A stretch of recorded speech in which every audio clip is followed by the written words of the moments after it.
आज हम आपको इस प्रकार के क्वेश्चन सिखाएंगे। ये क्वेश्चन 2025 के लिए मोस्ट इम्पोर्टेंट है। हम ये कह सकते हैं कि ये पेपर में क्वेश्चन आएगा, हर वर्ष आता है इस प्रकार का। और ये क्वेश्चन करने के लिए आपको सारणी याद होनी चाहिए। अगर आपको सारणी नहीं याद है कोई बात नहीं, कल हमने एक वीडियो डाली थी, उस वीडियो के माध्यम से हमने आपको इस उंगलियों की सहायता से साइन कॉस टेन मान निकालने सिखाए थे, पूरी सारणी बनाना सिखाई थी। तो सबसे पहले इस उंगलियों के माध्यम से आप मान निकालना सीखना, उसके बाद ये एक्सरसाइज आप देखना, ठीक है। क्योंकि जब तक आपको मान नहीं याद होंगे तब तक आप नहीं लगा पाएंगे, गलती कर देंगे, ठीक है। तो क्वेश्चन हमारा ये है, और ये ऐसे करके मान लो पेपर में लिख के आया।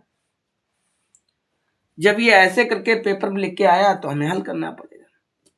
तो सबसे पहला सवाल यही उत्पन्न हुआ कि साइन 60 का मान क्या होता है। तो हल लिखा, हल लिखने के बाद आपने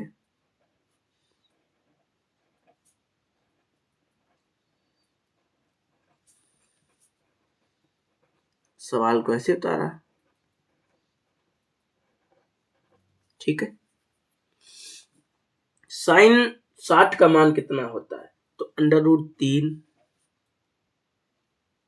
अपान में 2, ये साइन 60 का मान होता है, √3 अपान 2। कॉस 30 का मान कितना होता है, कहाँ पे जाओ, आपके पास अगर किताब रखी हो, पहले दिन बेटा ये जो सवाल लगाना तो किताब जरूर अपने पास खोल के रखना, ठीक है। तो साइन 60 का मान √3/2 होता है, कॉस 30 का मान √3 अपान 2 होता है। साइन 30 का मान क्या होता है, तो साइन 30 का मान 1/2 होता है। साइन 30 का मान क्या होता है, 1/2 होता है। कॉस 60 का मान भी 1/2 होता है।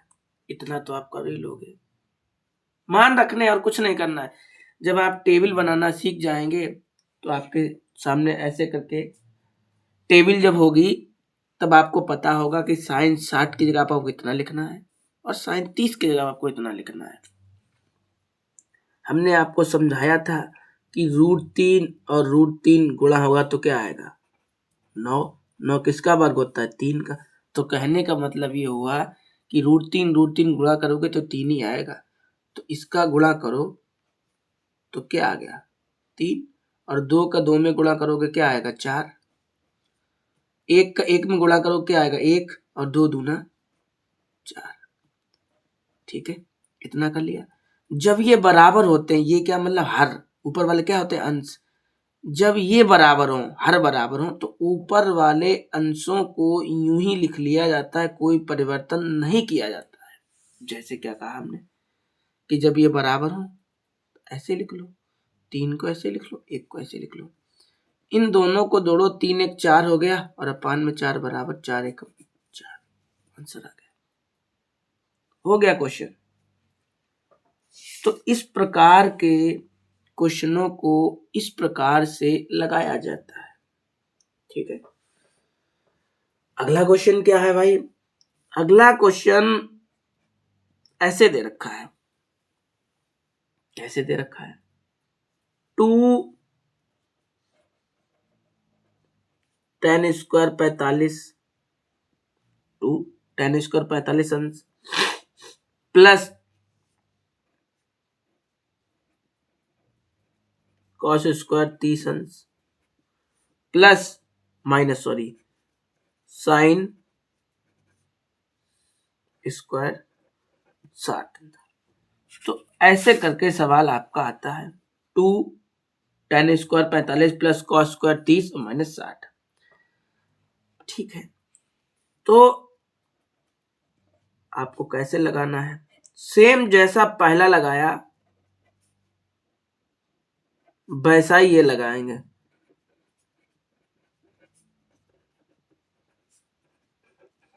ठीक है। बस 2 को ऐसे लिख लेना है आपको, ये 2 2 है ना, 2 ऐसे लिख लिया। अब आप ये बताइए tan 45 का मान क्या होता है, तो सुनो tan 45 का मान 1 होता है और स्क्वायर लगा तो स्क्वायर लगा लिया, ठीक है, प्लस लगा तो प्लस लगा लिया। अब आप ये बताइएगा cos 30 का मान कितना होता है। अभी लिखा cos 30 का मान सामने और स्क्वायर लगा तो स्क्वायर लगा लिया, माइनस तो माइनस, ठीक है। साइन 60 का मान क्या होता है, तो साइन 60 का मान 3/2 और होल स्क्वायर तो होल स्क्वायर, ठीक है, ठीक है। दो तो ऐसे ही लिख लीजिएगा, दो तो ऐसे लिख लीजिएगा। एक का गुणा कितने बार भी करो एक ही आता है, और √3 दो बार गुणा होगा क्या आएगा 3, लेकिन अपान में तो 4 हो जाएगा। कैसे करके देखो, ऐसे करके, ठीक है। इन दोनों का गुणा हुआ तो 3 आ गया, कैसे आ गया, ऐसे बताकर 2 दूना 4, इतना समझ गए। ये हटा दो भाई, ये नहीं लिखा जाएगा, ठीक है। यहाँ पे भी वही आलम है 3/4, ये प्लस ये माइनस कट गया, ये प्लस ये माइनस कट गया, 2 दूना 4 आंसर आ गया, ठीक है। चाहे भिन्न बना के हल करो, चाहे कैसे भी ऐसे करके आपको आएगा 2 ही। तो 2 क्वेश्चन हो गए आपके। तीसरा क्वेश्चन भाई क्या है, तीसरा क्वेश्चन क्या है भाई,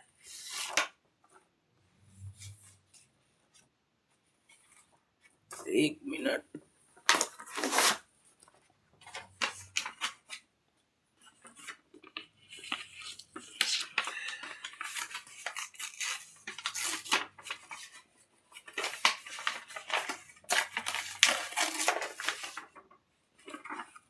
देखो भाई तीसरा क्वेश्चन क्या है।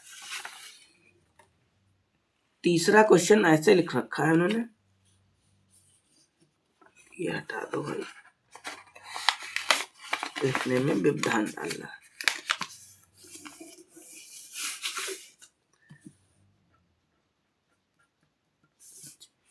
लिखा है cos 45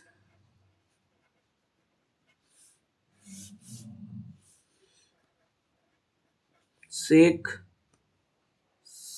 30 अंश प्लस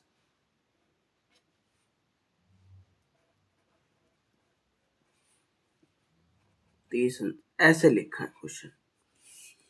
cos 45 अंश, सेक 30 अंश और कोसेक 30 अंश, ऐसे लिखा है सवाल। तो कुछ नहीं करना, वैसे ही आपको बस भिन्ने आपको आनी चाहिए। तो सुनो कैसे किया जाएगा।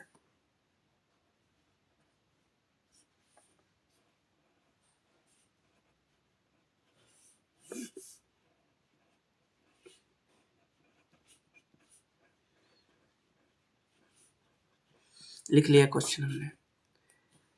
अब आप ये बताओ कि cos 45 का मान क्या होता है।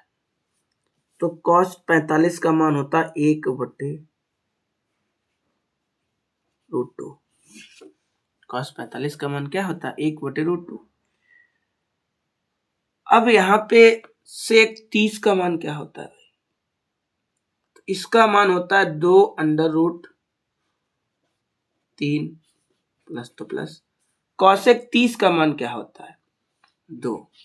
इतनी बात में कोई दिक्कत, ठीक है, इतनी बात में कोई दिक्कत। अब ये वाली बात हम आपको अगर लिख के समझा रहे हैं, जैसे इसे हम कैसे हल करेंगे, 2 लिखा है, इतनी बात में कोई दिक्कत। अच्छा यहाँ पे इसके अपान में आप 1 कर लो, इसके अपान में कर लिया हमने। तो हमने जब इधर गुणा किया, इसका इधर गुणा करो और इसका इधर गुणा करो, और अपान में कितना है आपका 3।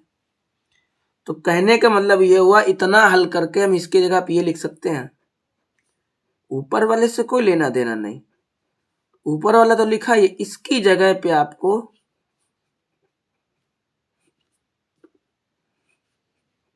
ये लिखना है। इतनी बात में कोई दिक्कत? इतनी बात में कोई दिक्कत है आपको? नहीं दिक्कत है।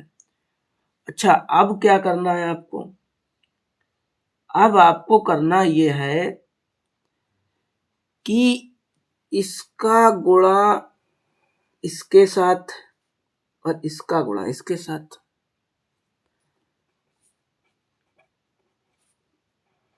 तब आपको मिलेगा, ऐसे लिख लो, ऐसे लिख लो, ठीक है? इतना समझ गए? अब ये क्वेश्चन इतना तो सब सरल, इतना तो सब समझ जाते हैं, लेकिन इसके आगे का बहुत समझना टेढ़ी खीर है। इसका आगे का समझना बहुत टेढ़ी खीर है। अब हम अगर इसे ऐसे लिख लें, थोड़ा एक यहाँ पे मान लो ऐसे करके, इसे 1/√2 को अलग लिख लिया, अलग लिख लिया, कोई दिक्कत नहीं। हमने क्या लिखा, 3 को ऐसे लिख लिया, ये 3 को भी ऐसे लिख लिया। अब यहाँ पे 2 ना कॉमन है, दोनों के पास 2 है, जो दोनों के पास होता है उसे कॉमन ले लेते हैं। तो इन दोनों के पास से 2 कॉमन ले लिया, तो बचा क्या? यही तो बचा भाई। कॉमन लिया, कॉमन लेने वाला यही तो लिखा जाता, वो यही तो लिखा है। इतनी बात में कोई दिक्कत? अब अगर हम क्या करें, इस सवाल को अगर ऐसे लिख लें तो कोई दिक्कत?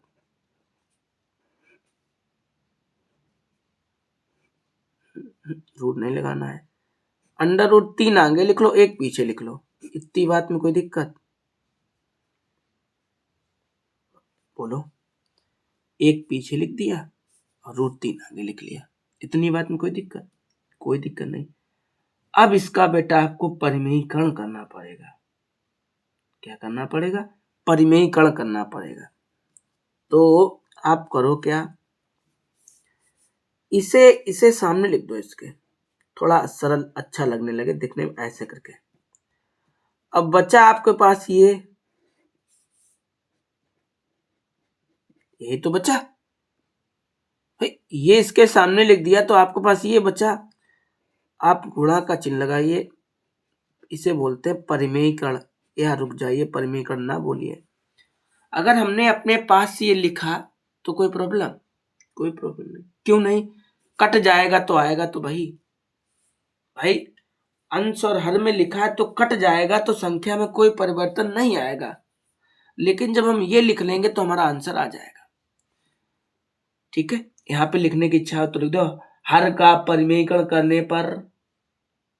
ठीक है, अच्छा, इसका जब करो तो क्या आपको प्राप्त होगा? 3। इतनी बात में कोई दिक्कत? और ये तो 2 अलग लिख लो, इसमें तो कोई कुछ करना ही नहीं है। यहाँ पे एक बार प्लस में है, एक बार माइनस में है, तो बेटा सूत्र बना, a² b² बराबर एक बार प्लस में एक बार माइनस में। कोई दिक्कत? कोई दिक्कत? कोई दिक्कत नहीं आती। अच्छा, तो सुनिए भाई अंगे, तो यही भाई कारण, एक बार प्लस में लिखा है, एक बार माइनस में लिखा है, तो इसका स्क्वायर करोगे √3, तो 3 का तो 3 ही रहेगा, है ना भाई? ए की जगह पे आपका यही तो काम कर रहा है, और बी की जगह पे आपको ये काम कर रहा है। 1 का स्क्वायर करोगे तो 1 ही आएगा। इतने में कोई दिक्कत? कोई दिक्कत नहीं। अच्छा, अब क्या करना है कि इधर वाले को तो ऐसे ही लिख लेना है, इधर वाले को ऐसे लिख लेना है, कोई दिक्कत नहीं। अब यहाँ पे आपको क्या करना है, इसमें से घटाओगे तो क्या बचेगा?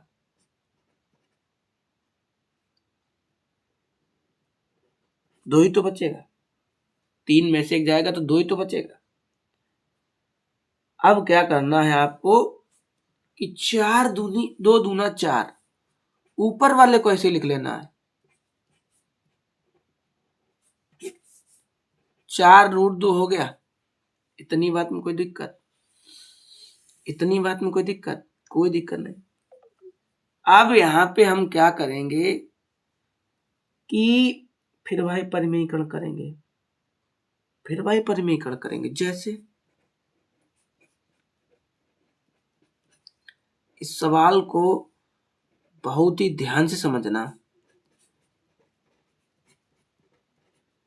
ठीक है। फिर हमने लिख दिया √2, ठीक है, क्योंकि ये कट जाएगा तो इससे कोई संख्या में परिवर्तन ही नहीं होगा, और अगर हम ये लिख लेंगे तो हमारा आंसर आ जाएगा। और यहाँ पे आप लिख सकते हो हर का परिमेयीकरण करने पर, पुनः हर का परिमेयीकरण का हर का परिमेयीकरण करने पर, ठीक है। तो आप यहाँ पे गुणा कर दो, इसका गुणा इसके साथ करो, ये बाहर वाला ऐसे लिख लो √3, ठीक है, बाहर वाला ऐसे लिख लो, और इसका गुणा, एक मिनट, बाहर वाला ऐसे लिख लिया हमने ये वाला, तो 3 दूना 6, रूट में 6 आ गया हमारा, और इसका इसमें करो तो 2 एकम 2, 2 एकम 2, इतनी बात समझ गए। इसका गुणा इसके साथ किया 3 दूना 6 आ गया, इसका गुणा इसके साथ किया √2 आ गया। अब 4 तो भाई 4 है, और √2 गुणा होता है 2 आता है, इतनी बात भी आप समझ गए। अब आपको क्या करना है कि इसका इसके अंदर गुणा करना है, तो 3 छाक 18 और 3 दूना 6 और 4 दूनी 8, ठीक है। अगर हम 18 का फैक्टर करें तो क्या आएगा,